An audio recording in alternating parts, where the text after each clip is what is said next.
Assalamualaikum warahmatullahi wabarakatuh. I am Taliana Fitra Ramadan Syam from AG6. In this video, I want to explain about figurative of speech. First, personification. Personification is a figure of speech where human qualities are given to animal, object, or idea. Personification is much used in visual art. For example, when we say the sky weeps, we are giving the sky the ability to cry, which is a human quality. We can say that the sky has been personified in the given sentence, taken from Act 1, Scan 2 of Romeo and Juliet, when will April on the hill of limping winter trees. There are two personification example here. April cannot put on a dress, and winter does not limp, and it does not have a hill on which a moth can walk. Shakespeare personified the mood of April and the winter season by giving them two distinct human qualities. 2. Apostrophe. In literature, apostrophe is a figure of speech sometimes represented by exclamation O. A writer or a speaker using an apostrophe detaches himself from the reality and addresses an imaginary character in his speech. It shows position or a mark to indicate omission for one or more letter, contraction, while apostrophe used in literature is an arrangement of words addressing a non-existent person or an abstract idea in such a way as if it were present and capable of understanding feeling. Jane Taylor used apostrophe in the well-known nursery rhyme The Star. Twinkle, twinkle, little star, how I wonder what you are, up above the world so high, like a diamond in the sky. In the above nursery rhyme, a child addresses a star. Hence, this is classic example of apostrophe. 3. Thesis. A thesis is a statement or central idea that a writer puts forward at the beginning of an argument and will support throughout the following text. The thesis is a premise that the author believes to be true and will give evidence for by way or of fact or situation that reinforce the central idea. Thesis statements are most often found in academic writing and have a subtler yet analogous role in fiction.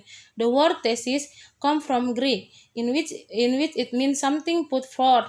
The definition of a thesis developed from this reference to an proposition for which the author wants to argue the validity. Jacques, all the war at stake, and all the men and women morally players. They have their axes and their exchanges, and one man in his team play many parts. His egg being 7 eggs, As You Like It by William Shakespeare. This famous example of thesis from the character of Jacques is a beautiful metaphor for the similarity between life and stake. It's often quote because it seems to reflect a war view that Shakespeare probably held. Everything that happens in the war can be read as a type of performance with everyone just trying to play there. 4. Symbolism. Symbolism is the use of symbol to signify idea and quality by giving the symbolic meaning that are different from their literal sense.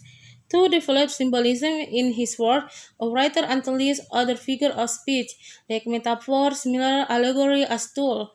Some symbolism examples in literature are listed below with brief analysis. For example, we find symbolic value in Shakespeare's famous monologue in his play As You Like It. All the war a stake, and all the men and women morally player. They have their axes and their trenches, and one man in his team play many parts. The above lines are symbolic of the fact the man and woman, its core of their life, perform different roles. A stake, her symbol is the war, and player is a symbol for human beings. 5. Irony. Irony is a figure of speech in which words are used in such a way that their intended meaning is different from the actual meaning of the word. It may also be a situation that may end up in quite a different way than what is generally anticipated. In simple words, is a difference between the appearance and the reality. In the Greek drama, Oedipus writes writing by Sophocles. Upon the moderate I invoke discourse, whether he is one man and all no one. or one of many, may he wear out his life in misery to miserable doom. The above line are an illustration of verbal and dramatic irony. It was predicted that a man guilty of killing his father and marrying his own mother has brought curse on the city and its people.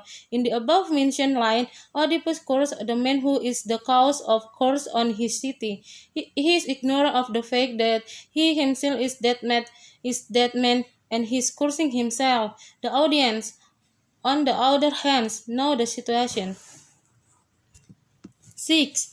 Paronomasia. Paronomasia is a rhetorical device which can be defined as phrase intentionally used to exploit the confusion between words having similar sound but different meaning. It's like word play and is also known as a pun.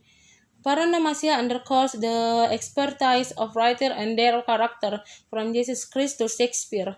Examples of paronomasia have been crafted to create rhetorical effect. For example, loan is not matter if the tide were lost, for it's the unkindest tide that every enemy tide. Ricard, now is the winter of our discontent, made glorious summer by this son of yours. Ricard 3 by William Shakespeare. William Shakespeare is probably the most renowned poet in literature.